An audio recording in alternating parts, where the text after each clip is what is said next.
So I got some slice, and yeah, everything shuts down around 9 o'clock because it's a real seasonal town. Now we'll just go back and been in hotels. Michelangelo's, real good place. Last time I was here was in May. We were working during the summer. It's one of the first places we had for wildfires. Let me take this down.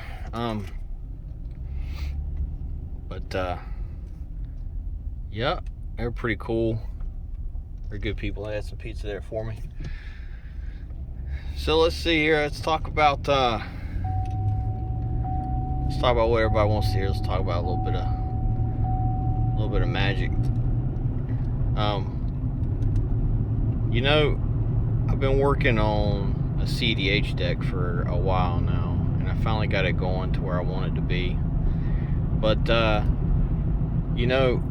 once I started building it and everything, and I've played it quite a few times. I mean, I really enjoy it, but it kind of put like a bit of a perspective, because there's always a difference between being a player and being a collector, and a lot of times there's intersection in between the two. And honestly, for me, I feel like I'm a little bit more of a collector, as far as I like to collect neat pieces. But I don't know, once I started playing it and seeing how deep the game can get and things like that, I don't really care about collecting so much anymore as I am getting stuff to build pieces, unless I'm collecting that to do like a short-term investment, in order to build a position, which is kind of what I did this last time. Luckily I had somebody that was interested enough to buy out what I had invested in and flip it to me, and I used that to build the majority of the CEDH deck I have now. But the level of gameplay and how fast paced it is, a lot of people are like, oh no, it's boring. I was dubious of playing the format. I usually make power 8s or 9s, sometimes 10s, for casual. But I wanted to really invest and really try to find out how far I could push my knowledge, right, and my experience. Oh, here we are. It's the hotel.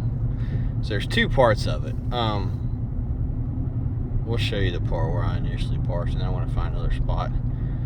Plus we'll keep having this chat. But I had initially thought, all right, well, it's just combo, right? And it's how hard can combo pieces be? But then I realized, oh man, this is actually kind of hard. It's a little bit difficult to play because you have to do everything just the right way. And if you do mess up, there's ways around it. This is abandoned. There's ways around everything that you're doing.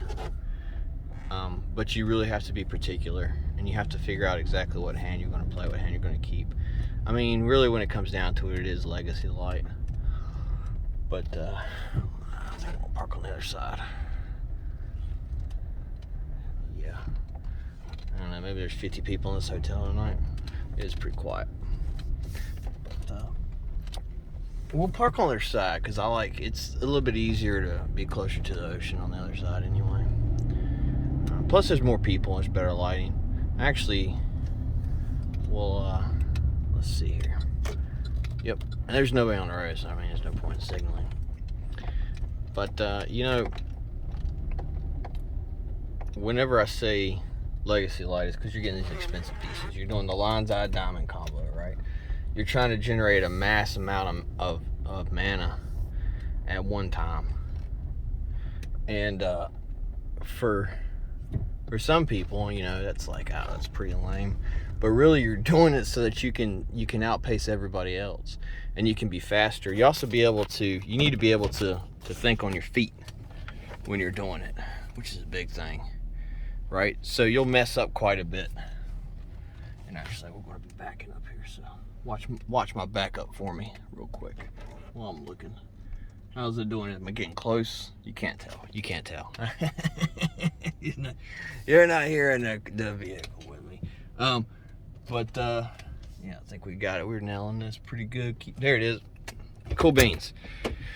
So yeah, here we are, the old DoubleTree. But yeah, so what it came down to really was, all right, the challenges that are being presented in this format are a lot different than what I would thought they would be, and I like it a lot. And I would highly recommend, if you're an experienced player, if you've been playing Commander a while, maybe you're tired of doing deck builds, maybe you want to play faster games to where you're more focused on your builds. You want to play some of what I would consider more obscure cards, surprisingly enough. I mean, obviously, you'll have stuff that's really common, like Dockside Extortionist, which is an excellent card.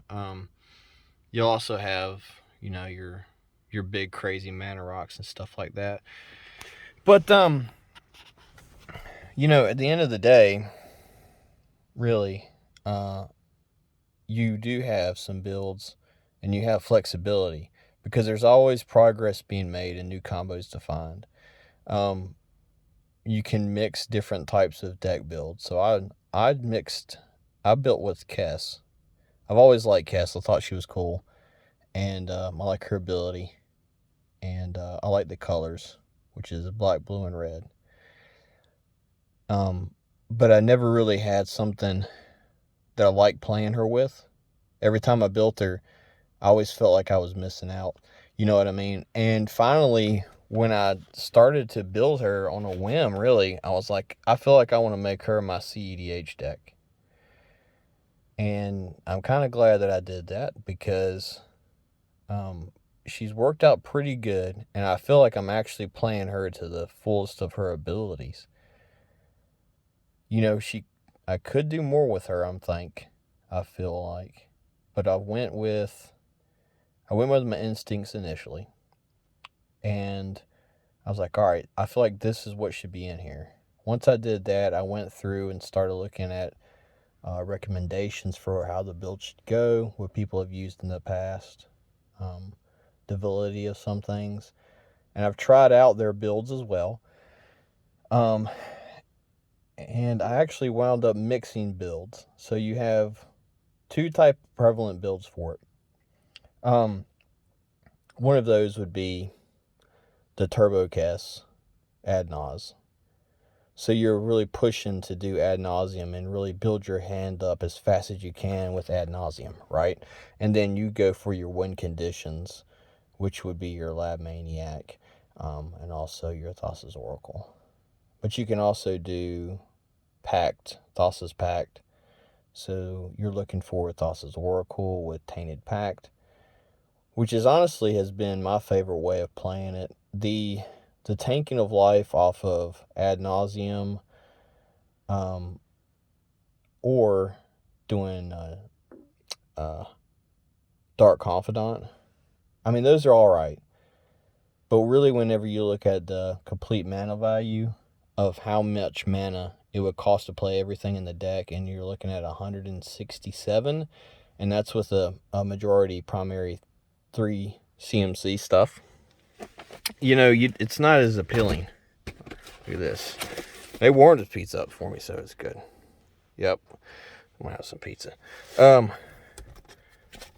So I mixed those two. I mixed the pack and the turbo one, and I liked how it went. All right, pizza ASMR for you, all you gross weirdos out there. No. But really,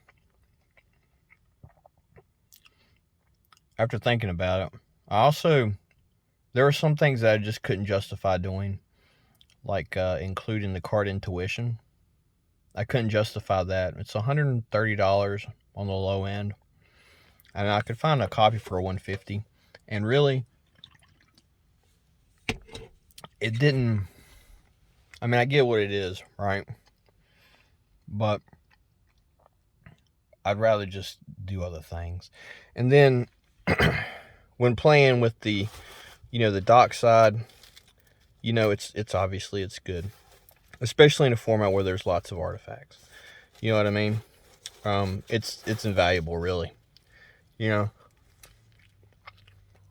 But the Dark Confidant, I'm kind of on the fence about.